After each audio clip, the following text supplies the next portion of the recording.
Salam pemirsa, di tengah ketegangan pertempuran antara pasukan Ukraina dan Rusia, Presiden Ukraina Volodymyr Zelensky memulai kunjungan yang dianggap sangat penting bagi nasib negaranya.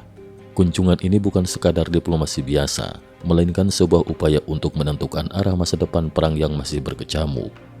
Pertanyaannya, apakah kunjungan ini akan memperpanjang konflik atau justru membuka jalan menuju perdamaian? Pada 22 September, Zelensky tiba di Amerika Serikat untuk menghadiri sidang umum PBB. Namun kehadirannya di Amerika Serikat berbeda dari biasanya.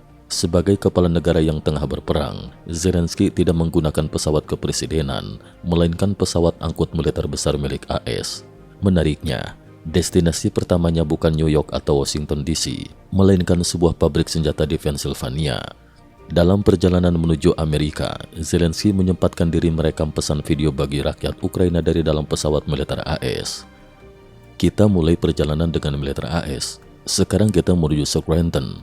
Ini perjalanan khusus menuju New York dan Washington.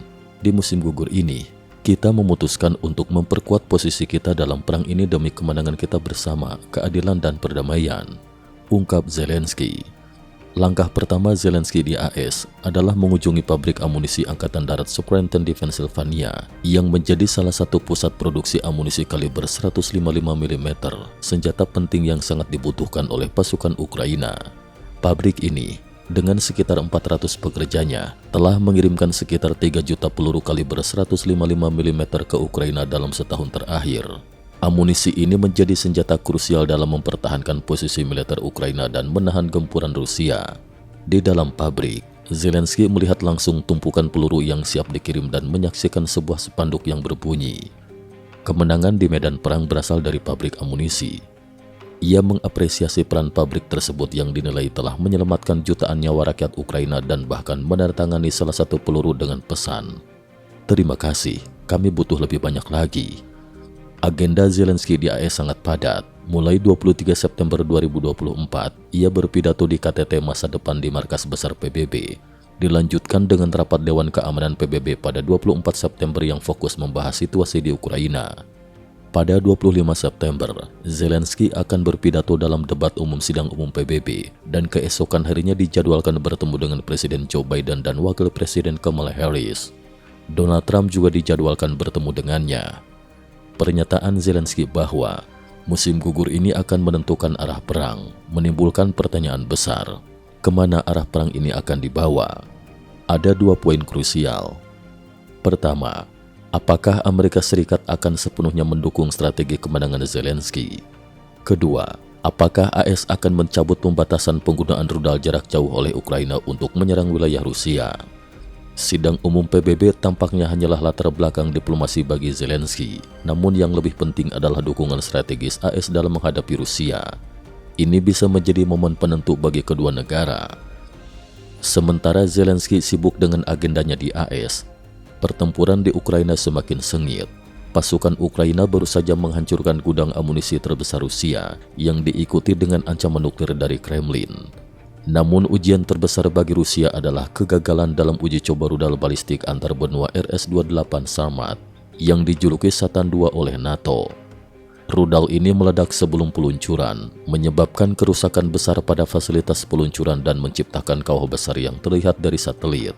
Ini adalah kegagalan keempat bagi Rusia dalam uji coba Sarmat.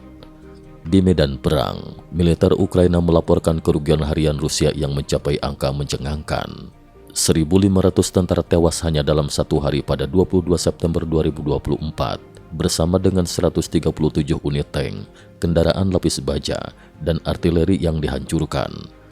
Selama lebih dari 2 tahun perang, total korban jiwa pasukan Rusia telah melebihi 640.000 orang, dengan lebih dari 200.000 diantaranya tewas dan sisanya mengalami cacat seumur hidup.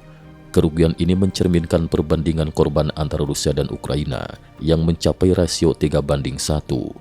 Sementara itu, korban tewas di pihak Ukraina diperkirakan sekitar 100.000 orang. Di medan perang, peralatan tempur canggih seperti rudal anti-tank Milan buatan Jerman memainkan peran penting. Baru-baru ini, Brigade Mekanis ke-33 Ukraina merilis video yang menunjukkan keberhasilan mereka menghancurkan kendaraan lapis baja Rusia dengan Milan yang dikenal mudah dioperasikan dan sangat mematikan dengan jangkauan hingga 2000 meter. Namun di sisi lain, kondisi internal militer Rusia menunjukkan masalah besar. Video yang dirilis media Rusia menampilkan gaya hidup mewah para petinggi militer jauh dari kesan pertempuran.